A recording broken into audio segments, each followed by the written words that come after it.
శ్రీ గురుభ్యో నమః. శ్రీమాత్రే నమః.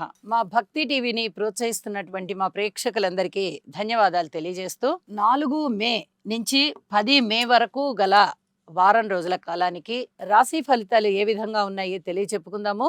ముందుగా గ్రహస్థితులు. మేషంలో ఉచ్చలో ఉన్న రవి, వృషభంలో గురువుగారు, అలాగే కర్కాటకంలో నీచలో ఉన్న కుజుడు, నీచ భంగం జరిగింది చంద్రుడి వల్ల. కేతు వచ్చేసి కన్య రాశిలో.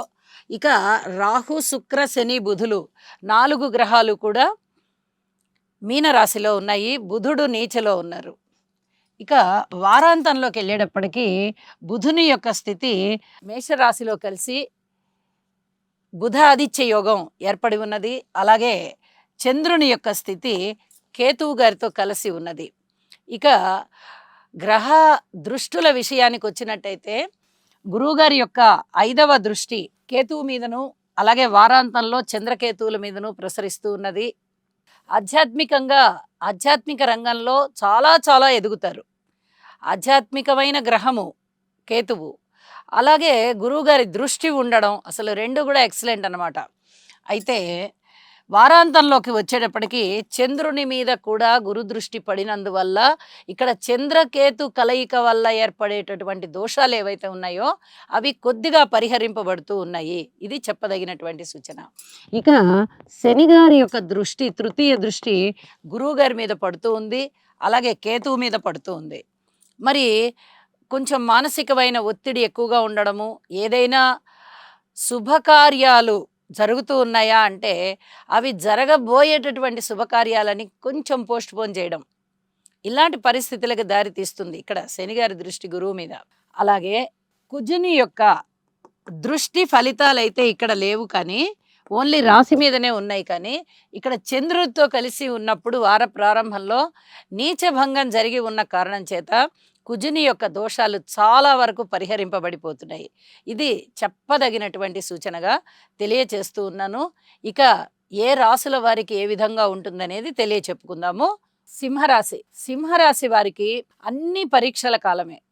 ఇక్కడ ఈ వారం రోజుల కాలాన్ని పరిశీలన చేస్తే మనకి ఏవైనా గ్రహాలు అనుకూలంగా ఉన్నాయా అంటే అష్టమ స్థానంలో ఒక శుక్రాచార్యుల వారు తప్ప మిగతా గ్రహాలు ఏవి కూడా అనుకూలంగా లేవు.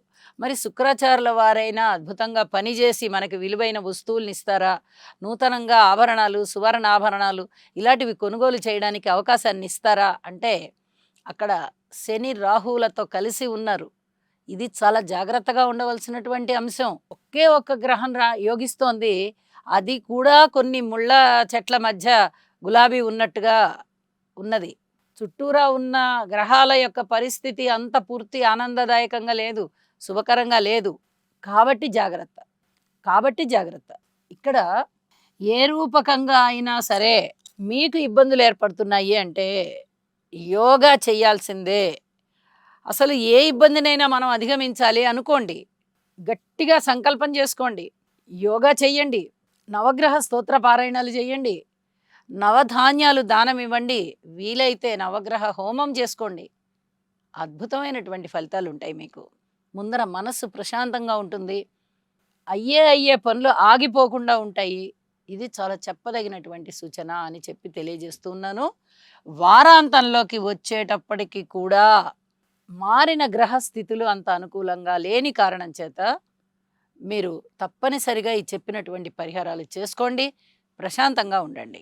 శుభం. చంద్రగ్రహ అనుకూలత కొరకు దధిశంక తుషారాభం క్షీరోదార్ణవ సముద్భవం నమామి శశినం సోమం శంభోర్మకుటభూషణం. ఓం శ్రాం శ్రీం శ్రౌం సహ చంద్రాయ నమః. శుక్రగ్రహం యొక్క అనుకూలత కొరకు హిమకుంద మృణాళాభం దైత్యానాం పరమం గురుం సర్వశాస్త్ర ప్రవక్తారం భాగం ప్రణమామ్యహం.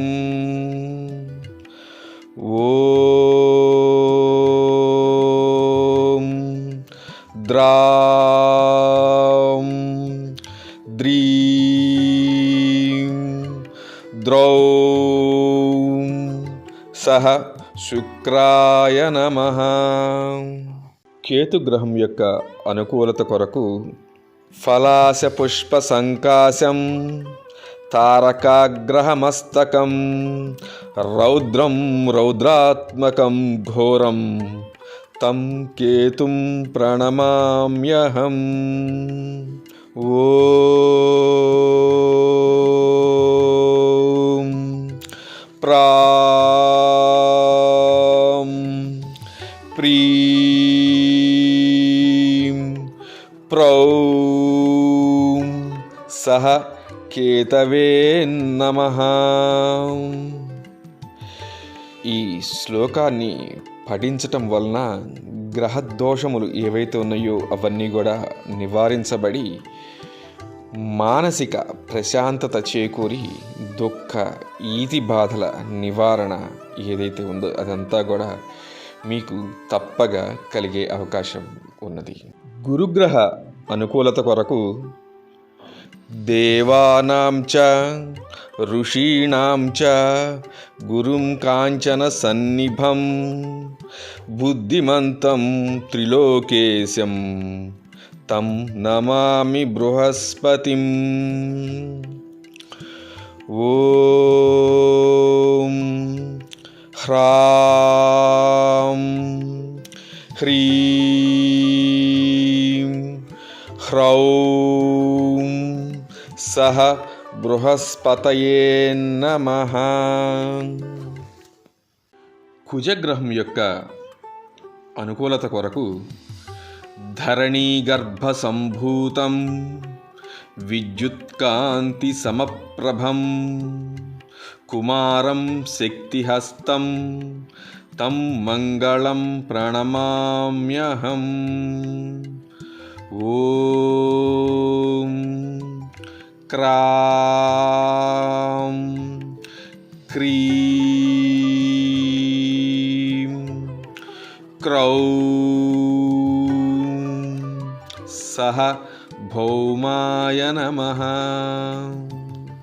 శనిగ్రహం యొక్క అనుకూలత కొరకు నీలాంజన సమాభాసం రవిపుత్రం యమాగ్రజం ఛాయామార్తాండ సంభూతం తం నమామి శనైశ్చరం.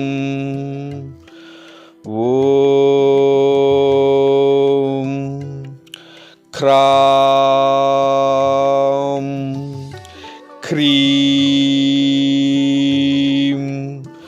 క్రౌం సహ శనయే నమః.